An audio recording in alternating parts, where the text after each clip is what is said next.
Jessa is a driven real estate agent trying to make ends meet while chasing dreams of success and upward mobility. At a wake for a wealthy man named Mr. Chavez, she sees an opportunity to sell a luxury property to his grieving children under the mistaken assumption that one of them is his son. In an awkward twist, the man she tries to sell to Ray reveals that he wasn't Mr. Chavez's son but his financial advisor, someone who looked up to him like a father. Despite the tense start, Jessa and Ray spark an unlikely connection.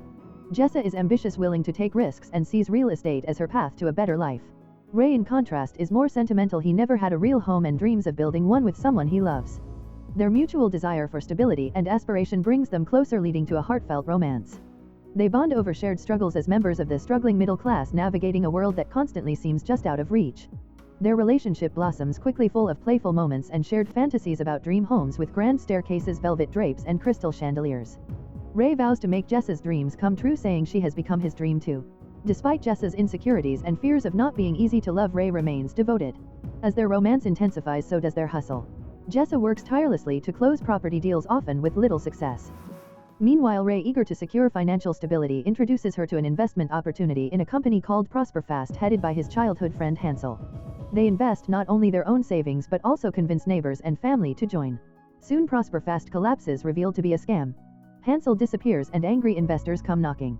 Jessa and Ray are left to deal with the fallout, facing pressure from both community and underworld figures like Boss Gil, who trusted them with significant funds. With a mountain of debt, the couple is pushed to the brink. Still clinging to hope, Jessa sees a new chance in selling a high-end property named Cassiopeia. She believes her commission could cover their losses and give them the fresh start they desperately need. But getting it sold proves harder than expected. As Jessa struggles to clean up and stage the property with limited resources, the stress strains their relationship. Old arguments flare up, especially when Jessa's father scolds her for repeating his past mistakes. He too had been scammed years ago, leading to a broken marriage. But Jessa insists she won't abandon Ray the way her mother abandoned her father. The mounting financial pressure brings out the cracks in their idealism. In a drunken confrontation, Jessa accuses Ray of failing to fulfill his promises, especially the one about building their dream home. Ray, in turn, is heartbroken. He truly believed in their shared dream. The couple, once so in sync, now feels the crushing weight of reality. Despite the turmoil, Jessa and Ray still try to hold on to each other and the dreams they built together. The story ends on an emotional note, showing that while their path is uncertain and riddled with hardship, their love, flawed and tested, remains one of the few constants in their lives. Is a poignant, at times humorous, yet deeply emotional story about ambition, love, class aspirations, and the harsh realities of chasing dreams in a world that doesn't play fair. In Sosyal Climbers, Jessa and Ray, a young struggling couple, are driven by dreams of upward mobility and a better life. They're bound by love, desperation, and shared ambition. After getting scammed through a failed investment in Prosper Fast, a shady company pitched by Ray's childhood friend Hansel, they are left with enormous debts, angry neighbors, and threats from a crime boss named Boss Gil, whose money was part of the scam. Their only hope is a luxury property called Cassiopeia. They plan to sell it for a massive commission, but with no immediate buyers, they come up with a desperate scheme. They impersonate a fake married couple, Penelope and Kiefer Divinagracia, and pose as the new homeowners to fit in with the elite residents of Vineyard Hills. Their plan? Win the trust of the wealthy community, host a housewarming party, and sell all the gifts they receive to repay their debts. Jessa and Ray throw themselves into their roles, inventing elaborate backstories, creating a fake charity foundation for AI-generated scholars, and even entering neighborhood costume contests to win cash prizes. They dance, perform, and mingle, using charm and deception to blend in. Surprisingly, they win the hearts of the community. Ray poses as a painter and financial advisor, while Jessa embraces her socialite persona.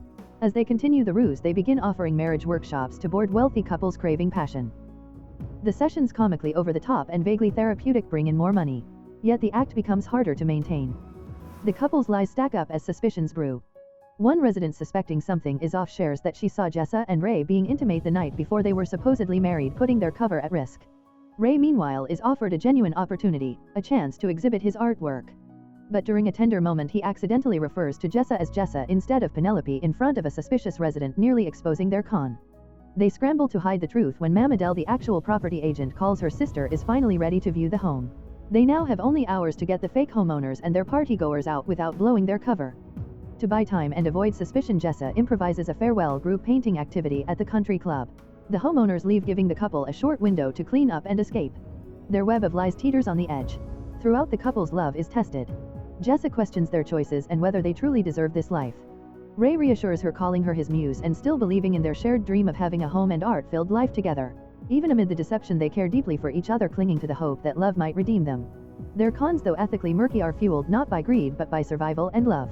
They're not out to exploit the wealthy as much as they are trying to dig themselves out of a pit created by systemic inequality, poor choices, and economic desperation. Sosyal Climbers explores themes of class, ambition, love, and identity in a society where appearances mean everything. Jessa and Ray hustle to stay afloat, weaving fiction into reality and testing the limits of love under pressure. Their con is risky, often absurd, and morally ambiguous, but at its heart is a genuine longing for connection, dignity, and a life beyond survival. In the end, it's unclear whether they'll be caught or come clean. But one thing is certain, they've gone all in, not just in their scam but in each other. Sosyal Climbers follows Jessa and Ray, a deeply in love but financially desperate couple who become entangled in a whirlwind of lies, scams, and social aspiration. After being duped in a fraudulent investment scheme, the two owe a massive debt to dangerous creditors and are left with no money or plan. Their only remaining asset is a luxury property, Cassiopeia, still unsold and unaffordable to maintain. To stay afloat and buy time, they pretend to be the new wealthy homeowners Penelope and Kiefer Divinagracia, blending into the elite neighborhood of Vineyard Hills. Their plan? Gain the trust of the upper class, throw a lavish housewarming party, collect expensive gifts, and resell them to repay their debt. As they lie about their backgrounds, fake a charity, complete with AI-generated photos of scholars, and charm the rich, they unexpectedly become beloved figures in the community. Ray, posing as an accomplished painter and financial advisor, draws the attention of art investors. Jessa meanwhile uses her street smarts and flair to start a passion therapy business, reviving the dead marriages of the socialites around her. Through these workshops, the couple earns more money and even more adoration, cementing their social standing. Despite the mounting lies, their bond appears strong, rooted in love, hope, and survival. However, their web of deception begins to unravel. One neighbor becomes suspicious and a potential buyer for Cassiopeia suddenly returns, forcing them to quickly vacate the house they don't actually own. Simultaneously, they fall under the scrutiny of Wendell, a wealthy resident who discovers the truth but offers a sinister deal: continue deceiving others under his supervision and he'll protect them. It's blackmail in disguise. As pressure builds, Jessa and Ray's moral boundaries are tested. Jessa begins to question their actions and future while Ray insists love is enough. Tensions peak when Jessa, emotionally drained, considers leaving to find herself. Ray begs her to stay, proposing that they start anew with their leftover money. But she refuses, pointing out that love alone won't sustain them. At an art exhibit arranged by Txun, Ray finally snaps. Realizing they're being exploited and trapped in endless fraud, he confesses everything publicly: their fake identities, the bogus foundation, and their original intent to scam the neighborhood. He admits he did it all for love, trying to give Jessa the life she dreamed of. Txun, furious at being exposed, lashes out and the authorities arrive. In the chaos, Jessa thinks Ray has been shot, but it's a false alarm. Ray had only tripped. Amid the tension, the couple finally confronts their truth: their love is real even if their actions weren't. Jessa delivers a heartfelt apology, admitting that in her pursuit of something better she failed to appreciate the man who stood by her. As the police arrest Txun, Ray proposes to Jessa. She accepts, saying she no longer dreams of wealth, only of a life with him even behind bars. In a comical yet touching moment, they profess their love and surrender together, owning their mistakes. The film ends on a hopeful note. Sometime later, Jessa and Ray are working together now legitimately as real estate stagers, still dreaming of a future family. Having learned from their fall, they now embrace a simpler life built on love, truth, and second chances. Their story is both a satire of social climbing and a sincere tale of redemption and devotion. If you enjoy watching this video, then subscribe to Angel Recaps for the latest movies explanation.